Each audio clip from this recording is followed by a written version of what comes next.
but see, through the years, we ate fresh, when we was kids, we ate fresh food. We ate vegetables out of the garden and stuff like that we really actually grew. And like my grandparents did, they had chickens on the yard and stuff that they actually fed and took care of, and they know they didn't have no all chemicals and all that, steroids and all that kind of stuff.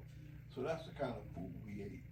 So that's why nobody was really getting a whole bunch of chemicals in them.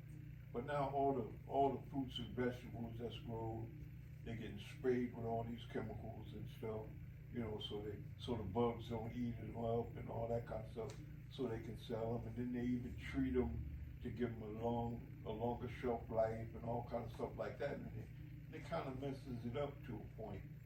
You know what I'm saying? No, it messes up a lot. Because I remember growing up in the 70s, right?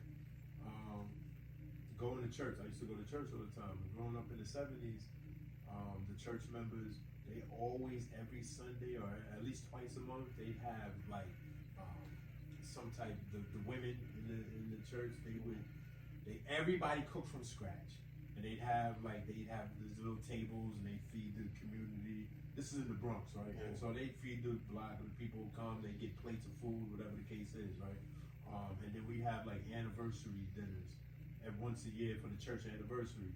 And you know, the women, they would make all foods, right?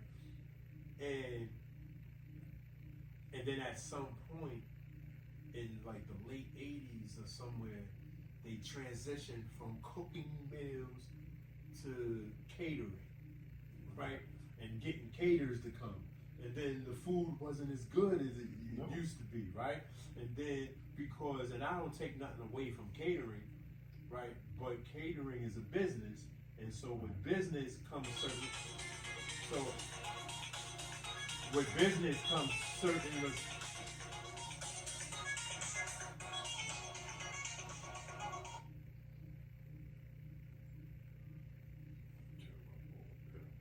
So with business comes certain responsibilities, right?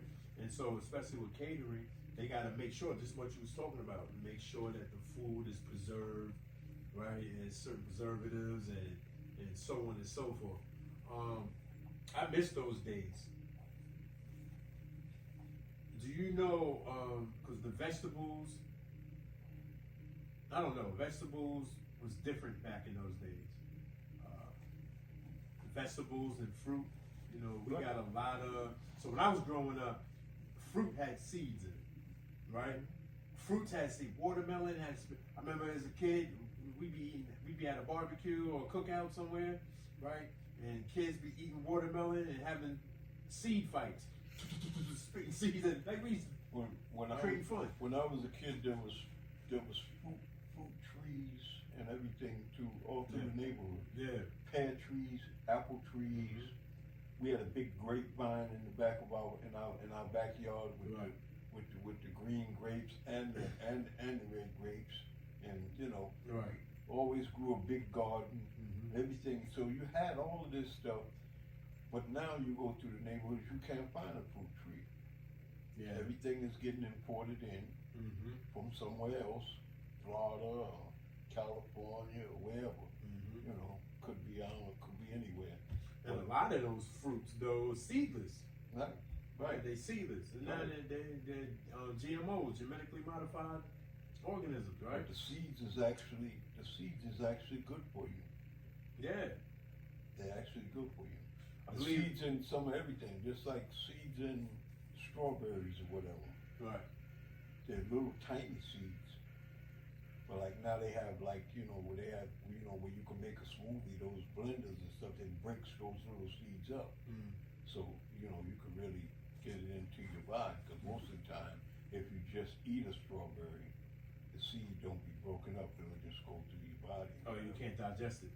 Well, you can digest it, but you know, you're not going to get the inside of the seed because it's so small.